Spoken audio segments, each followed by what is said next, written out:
Ashamaa harka fuunee daawwattootaaf dhaggeeffattoota Finfinnee Maltiimiidiyaa nagaan keenya kabajaa bakka irraa nu hordoftan maratti isin qaqqabu jenna. Akkam jirtu? Seenaa keessatti yeroo tokko magaalonni guutummaa guutuutti jiraattota isaanii wajjin bishaaniin liqimfaman jiraachuu isaanii maddeen seenaa hin ibsu. Kun sheekoo miti. Magaalonni taateen kun mudate addunyaa durii irraa kaasee hanga ammaattis jiru. Magaalota bishaaniin liqimfaman beekamoo ta'an keessaa tokko magaalaa Meeksikoo yoo taatu, magaalaan kun jaarraa darbe keessa meetira 10 liqimfamte. Garuu magaalittii akka fakkeenyaatti eerre malee taateen kun kan isaan quunname kana caalu.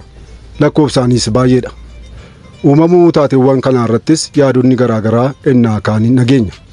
Gariin dheekkamsa waaqaati jedha. Gariin ammoo bu'aa hojii dhala namaati jedha. Qophiin keenya har'aa waa'ee walfalmii yaadota kanaa irratti kan xiyyeeffatu miti.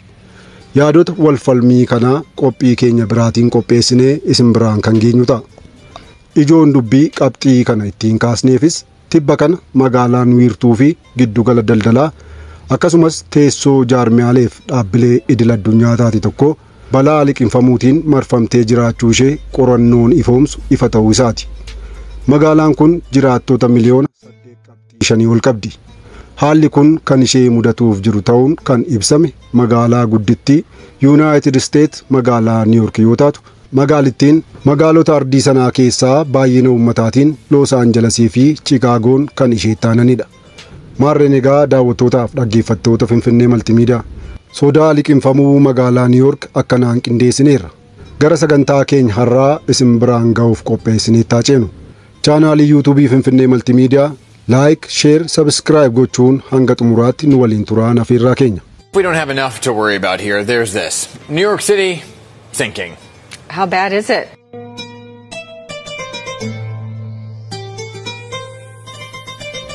Magaalaan Niiwuork balaa liqimfamuutiin marfamtee akka jirtu eera.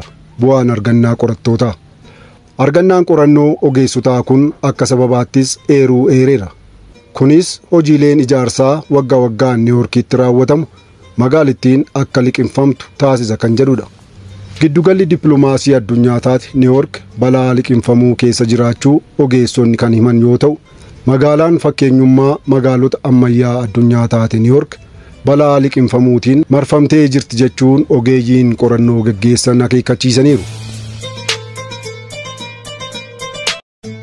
Akka ogeeyyiin jedhanitti Niiwuork waggaatti meeshaaleen ijaarsaa jajjaboo, sibiilotaa fi galteen ijaarsaaf oolan biroo toonii tiriliyoona 1.7 ol ta'u ijaarsaaf faayidaarra oolu magaalittii keessatti jechuudha. Ulfaatinni oomisha galtee ijaarsaa olaanaa kun dandeettii lafti guutuun jechuunis magaalaa bal'ina iskweer kiiloomeetira 1,214 qabduu kanaa baachuu danda'uutiin ol ta'aa akka jirus eera. Argannaan qorannoo qorattootaa Toom Parsan fa'iin geggeeffame. Sababa kanaan magaalaan Niiwuork liqimfamuu fi naannoon sun lolaan guutamuu akka malu ogeeyyiin US Geological Survey akeekkachiisaniiru. Magaalaa guddoo dippiloomaasii addunyaa jedhamtu Niiwuork dhaabbata mootummoota gamtoomanii dabalatee magaalaa guddoo fi wiirtuu dhaabbilee idil addunyaa hedduuti. Keessattuu naannoowwan magaalaa Niiwuork kanneen akka Mahantaan, Kuwiinsii fi Biruukliin jedhaman gamoowwanii fi ijaarsi biroo meeshaalee ulfaatoo irraa ijaaraman hedduun keessatti ijaaramanii kan jiran ta'utu himama. Walumaa galatti magaalaan lakkoofsi jiraattota ishee bara 2023 miliyoona 18,937 ta'uu Niiwuork waggaatti hanga meetira 4tti akka liqimsamaa jirtu ogeeyyiin jiyooloojii Yuunivarsiitii Rood Aayilaand ifoomsaniiru. Magaalaan Niiwuork bal'ina lafaa iskweer kiiloomeetira 1,214 kan qabdu yoo ta'u, kana keessaa iskweer kiiloomeetiriin 785 lafa yoo ta'u, iskweer kiiloomeetiriin 429 ammoo bishaaniin kan uwwifamedha.